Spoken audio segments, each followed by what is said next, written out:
नमस्कार दोस्तों, बहुत बहुत स्वागत है आपका भोर की बात में। आज की बात में आज तो बड़ी अच्छी अच्छी खबरें हैं।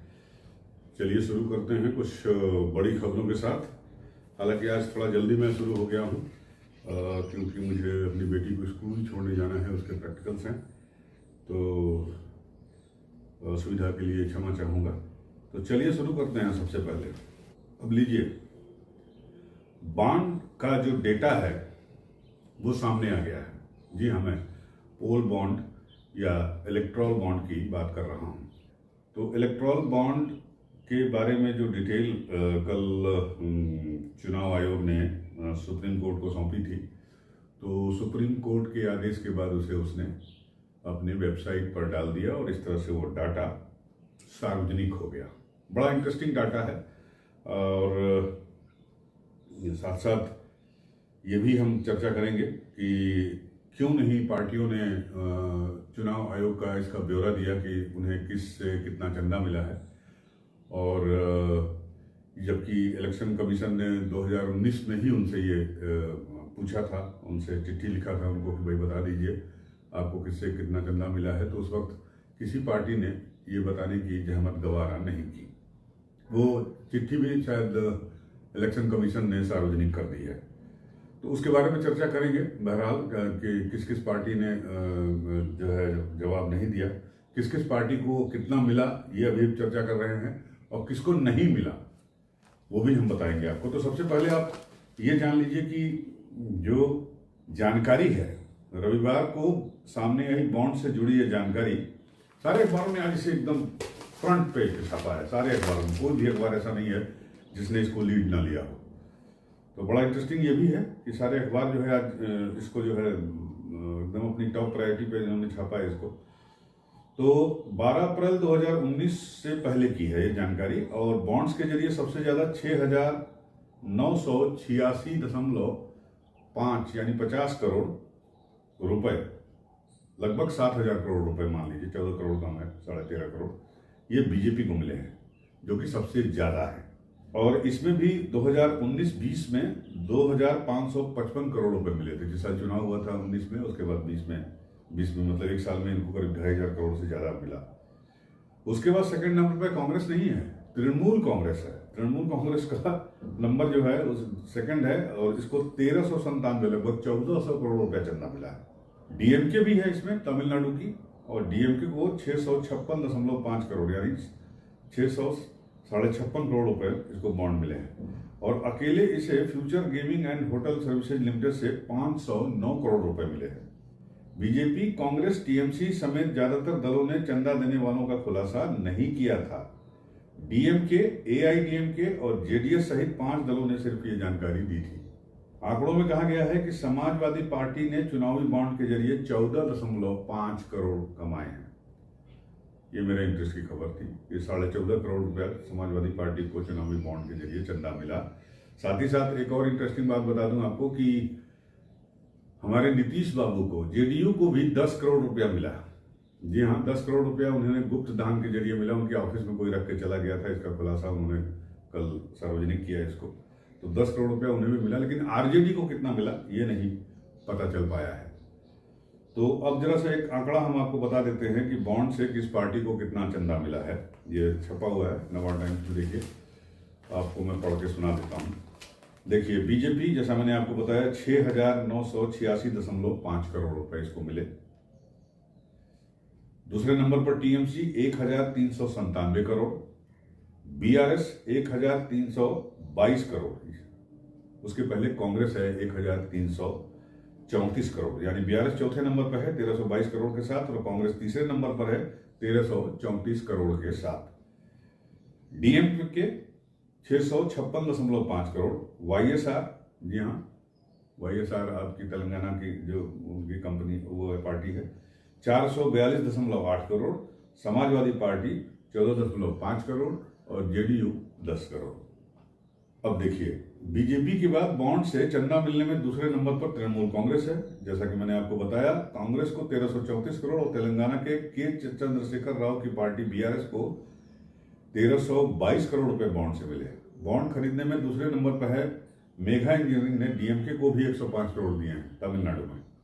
डीएमके को इंडिया सीमेंट से 14 करोड़ और सन टीवी से 100 करोड़ रुपए मिले। एआईएडीएमके को बॉन्ड से 6 करोड़ रुपए मिला है सिर्फ। तो ये है, लेकिन इसमें कुछ ऐसे भी दल हैं जिनको कुछ नहीं मिला है, उनके भी नाम बता देता हूं आपको।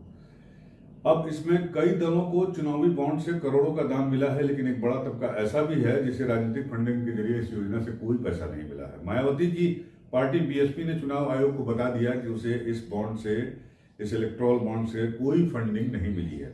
इसके अलावा और मेघालय की पार्टी है, बता दें आपको, नेशनल पीपुल्स पार्टी को भी कोई दान नहीं मिला। सिक्किम डेमोक्रेटिक फ्रंट ने बताया कि उसे एलेम्बिक फार्मा से 50 लाख रुपए मिले हैं बॉन्ड से। CPI, CPM, all India forward block और सीपीआई एमएल यानी मार्क्सवादी कम्युनिस्ट पार्टियों को या कम्युनिस्ट पार्टियों को जो लेफ्ट पार्टीज हैं उनको कोई फंडिंग नहीं मिली है और सैद्धांतिक तौर पर उन्होंने इस तरह से चंदा लेने से इनकार भी किया है। एक पार्टी और बड़ी इंटरेस्टिंग है जिसको फंडिंग नहीं मिली है, वो है एआईएडीएमके, माफ कीजिएगा एआईएमआईएम, असदुद्दीन ओवैसी की पार्टी जो है उसको भी कोई चंदा नहीं मिला है इस इलेक्ट्रोल फंड के जरिए। बड़ी इंटरेस्टिंग खबर है ना। तो बहरहाल अब उम्मीद ये की जा रही है कि आज सुनवाई है सुप्रीम कोर्ट में। एसबीआई को कहा गया है कि भाई यूनिक रेफरल नंबर जो है वो प्रोवाइड कराए, जो उसने प्रोवाइड नहीं कराया था जानकारी देते वक्त सुप्रीम कोर्ट के निर्देशानुसार। तो आज वो referral code number, unique ID number जो है वो उपलब्ध हो जाएगी। तो अगर वो उपलब्ध हो जाएगी तो ये क्लियर पता चल जाएगा कि किस आदमी ने पैसे दिए और किस पार्टी ने भुनाए। उसका मिलान करने से ये क्लियर सारी स्थिति सामने आ जाएगी और मुझे लगता है कि अब ये एक बड़ा चुनावी एजेंडा भी हो सकता है, होने जा रहा है। बहुत सारी बातें हैं और किस तरह से चंदा लिया गया, किस तरह से दिया गया, पूरा मामला ही थोड़ा सा ड्यूबियस कैटेगरी में आ गया है और तमाम तरह के ई बर्ड्स इसमें शामिल हो रहे हैं। इसके पक्ष में और विपक्ष में दोनों पहलुओं पर लोग अपने अपने विचार रख रहे हैं, अपनी अपनी बातें कह रहे हैं।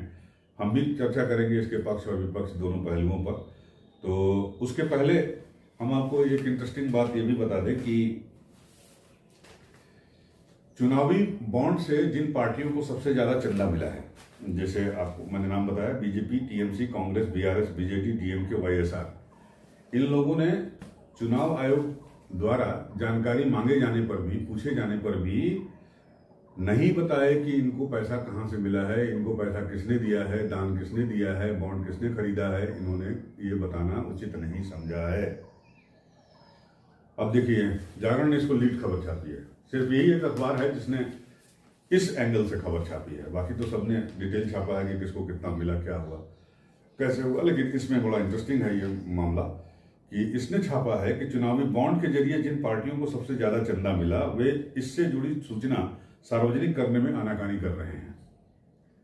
चुनाव आयोग ने रविवार 17 मार्च को चुनावी बॉन्ड और इस बारे में सभी दलों से जुड़े पत्र व्यवहार का ब्यौरा सार्वजनिक किया।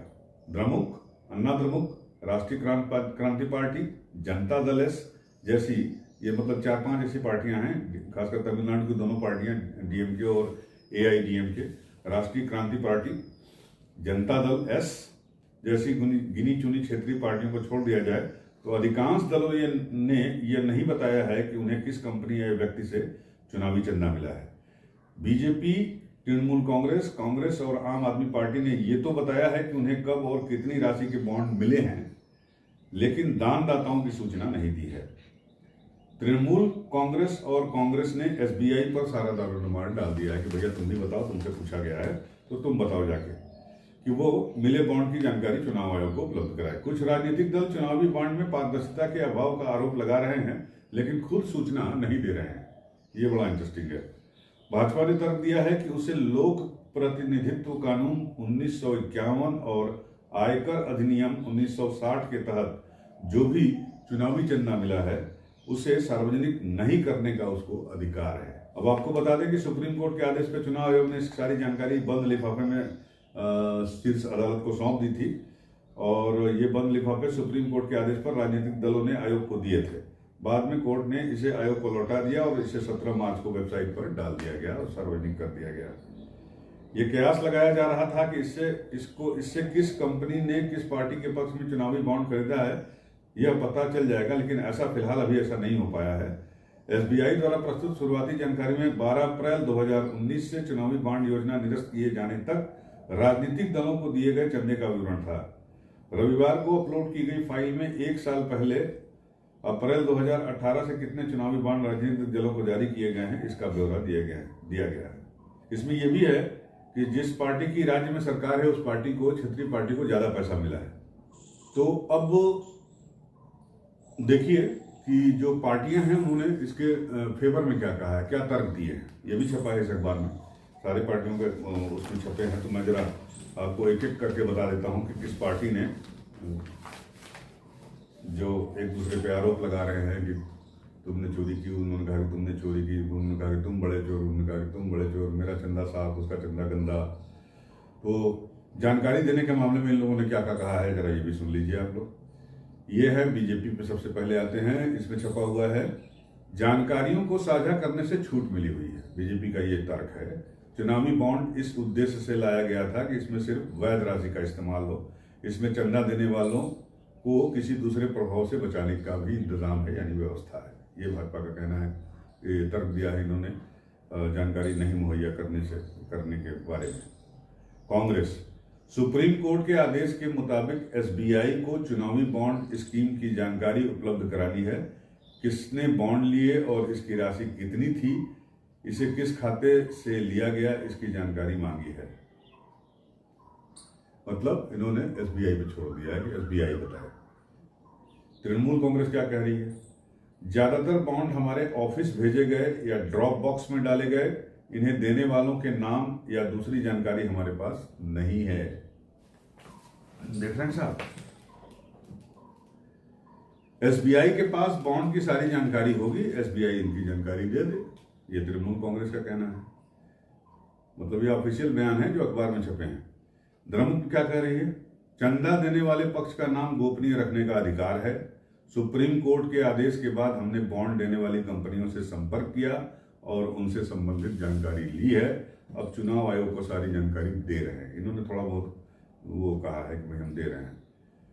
भारतीय कम्युनिस्ट पार्टी ने क्या कहा, हमारी पार्टी ने चुनावी बॉन्ड योजना में हिस्सा ही नहीं लिया है क्योंकि ये पारदर्शी यानी ट्रांसपेरेंट नहीं है। माकपा मार्क्सवादी कम्युनिस्ट पार्टी ने क्या कहा, चुनावी बॉन्ड के हम हमेशा से विरोधी रहे हैं क्योंकि ये राजनीतिक भ्रष्टाचार को बढ़ावा देता है। हम किसी भी बॉन्ड को स्वीकार नहीं करते हैं। समाजवादी पार्टी, बैंक ने हमसे चंदा देने वालों की जानकारी साझा नहीं की है, इसलिए पार्टी चंदा देने वालों का नाम बताने में सक्षम नहीं है। वाईएसआर कांग्रेस क्या कहते हैं भैया, चुनावी बॉन्ड योजना से खरीदार की जानकारी को नहीं जोड़ा गया है, इसलिए इसकी जानकारी नहीं दी जा सकती। तो ये चीजें हैं, इस तरह के तर्क लोग दे रहे हैं। बहरहाल आज बॉन्ड कोड जो है अगर एसबीआई ने दे दिए तो अगले 24 घंटे में मुझे लगता है कि ये भी पता चल जाएगा उनको। अब जानकारी हुई पार्टियां दें और चाहे मत दें, वो सारी जानकारी जो है आपको हमको पता चल जाएगी। तो अब इस पूरे प्रकरण से दो सवाल उठते हैं। पहला चीज की दो सवाल हैं कि एक तो जो कंपनियां ईडी यानी प्रवर्तन निदेशालय या आयकर विभाग की जांच का सामना कर रही थी, उन्होंने भी चंदा दिया। जी हाँ, पॉइंट टू बी नोटेड कि जिन कंपनियों पे छापे पड़े ईडी के या इनकम टैक्स के, बाद में उन्होंने चुनावी बॉन्ड खरीदे। अब किस पार्टी के पक्ष में खरीदे नहीं खरीदे वो बात की बात है, लेकिन ये ऐसा हुआ है। मतलब मोस्टली केसेज में ऐसा हुआ है कि इनके ऊपर छापा पड़ा ईडी का या इनकम टैक्स का या सीबीआई का, जो विपक्षी दल आरोप लगाते हैं कि ये तीनों संस्थाओं का जो है डराने के लिए इस्तेमाल किया गया। तो छापा मारकर, मतलब कहने का मतलब कि छापा मारकर उन्होंने डराया गया और उसके बाद उन्होंने बॉन्ड खरीदे यानी चंदा दिया। और दूसरी जो गड़बड़ी ये सामने आई इस पूरे प्रकरण में कि इसमें उन कंपनियों ने भी चंदा दिया या इलेक्ट्रॉल बॉन्ड खरीदे, चुनावी बॉन्ड खरीदे जो घाटे में चल रही थी। तो ये दो महत्वपूर्ण सवाल ये उठाया है दैनिक जागरण ने अपने संपादकीय में। तो ये काफ़ी मुझे महत्वपूर्ण लगे, तो इसलिए मैंने कहा कि मैं भी इसको आपके साथ शेयर करूं। और ये चीज़ें हैं। तो अब ये जो सस्पिशन है, संदेह है और ये 2 पॉइंट जो उठ रहे हैं इसका तो निवारण होना चाहिए कि भाई बिजनेस इंटरेस्ट के लिए तो नहीं चंदा दिया गया, या तो मतलब अपने को बचाने के लिए या फिर अपने आप को बढ़ाने के लिए। तो ये चीज़, इस सवाल का जवाब मिलना चाहिए। अब देखना है कि आगे क्या होता है। इस सवाल को लेकर कोई हो सकता है सुप्रीम कोर्ट चला जाए, कोई याचिका दाखिल हो जाए, या सुप्रीम कोर्ट खुद ही पूछ ले, या चुनाव आयोग खुद पूछ ले। तो इस सवालों का जवाब मिलना जरूरी है कि ऐसे लोगों ने चंदा क्यों खरीदा जिनके ऊपर छापा पड़ा था या जिनकी जांच चल रही थी। अब भाई उनके खरीदने में तो कोई पाबंदी नहीं थी, इसलिए कोई मना नहीं कर सकता था कि तुम मत खरीदो, लेकिन उन्होंने खरीदा। तो ये एक सवाल उठ रहा है। दूसरा सवाल उससे भी शायद उसी के संपर्क महत्वपूर्ण है कि ऐसी कंपनियों ने भी बॉन्ड खरीदे जो कि घाटे में चल रही थी या जिनका प्रॉफिट उतना नहीं था जितने का इलेक्ट्रॉल बॉन्ड उन्होंने खरीदा है। अब इन 2 सवालों के जवाब जो है सब लोग ढूंढेंगे। मुझे लगता है कि आज नहीं तो कल हो सकता है इसके जवाब हमारे सामने आ जाएं। लेकिन सब सवाल यही है कि इलेक्ट्रॉल बॉन्ड लाया इसलिए गया था कि जो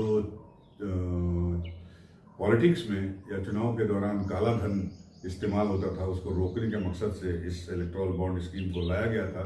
लेकिन अब जो कुछ सामने आ रहा है पिछले 2-4 दिनों से सुप्रीम कोर्ट के आदेश के बाद, उससे ये लग रहा है कि ये मकसद काला धन बचाने का, छुपाने का या ख़त्म करने का जो है, या राजनीति में काला धन इस्तेमाल ना हो, इस मकसद का मतलब इसकी भरपाई नहीं हो पाई, ये पूरा नहीं हो पाया है।